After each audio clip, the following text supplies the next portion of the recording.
After months of being subjected to online harassment, going through Twitter hacks, having petitions go viral against their organization, the Cincinnati Zoo has decided to close down their social media accounts. Was this the right crisis management decision?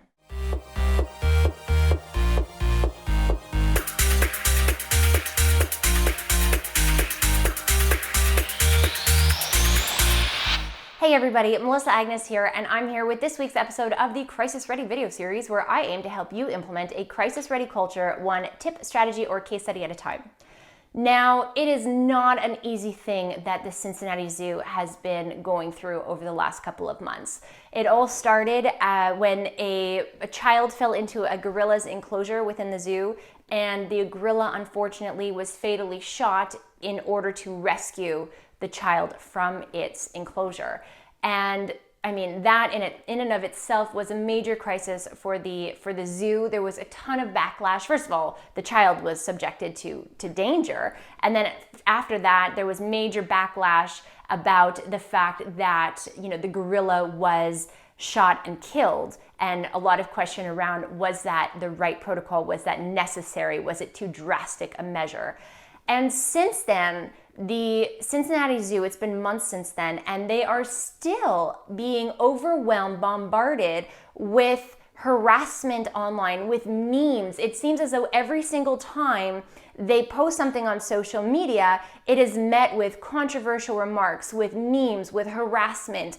It's as though they can't really escape from the incident that happened a couple months ago, and that they responded very compassionately, very sincerely, very well to that crisis. And so, as a result, after months of going through this and them putting out statements to try to get people to stop harassing them online and to let their personnel, their staff grieve the loss of the gorilla and move on, they have decided to close down their social media accounts. So was this the right decision?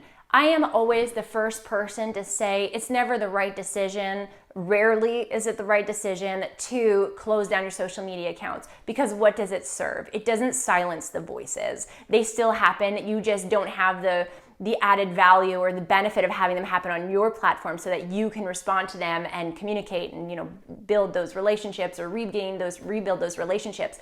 But in the case of the Cincinnati Zoo, I think that they really did try. They have been subjected to this harassment, this constant harassment for months now. They have tried everything, it seems, in their power to try to get it to stop. And when you think about it, who's suffering from this? The employees are suffering from this.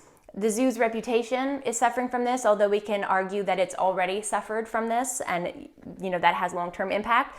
And the customers of the zoo that want to go to their social media channels for non-harassing interactions are also suffering from this. So I would say that in this particular case, after doing everything in their capability to try to get it to stop, they probably did make the right decision. It hasn't silenced the voices, but the hope is that the conversations, the harassment, the emotion will die down, and then the Cincinnati Zoo can then reinstate their social media accounts and move forward with their customers and with their employees. What do you think? Do you think that they shouldn't have shut down their social media account? Do you think that they should have? When do you think it's appropriate? What are your thoughts on the topic? I'd love to hear from you. Feel free to comment below this video or take to Twitter using the hashtag #CrisisReady, and let's continue the conversation.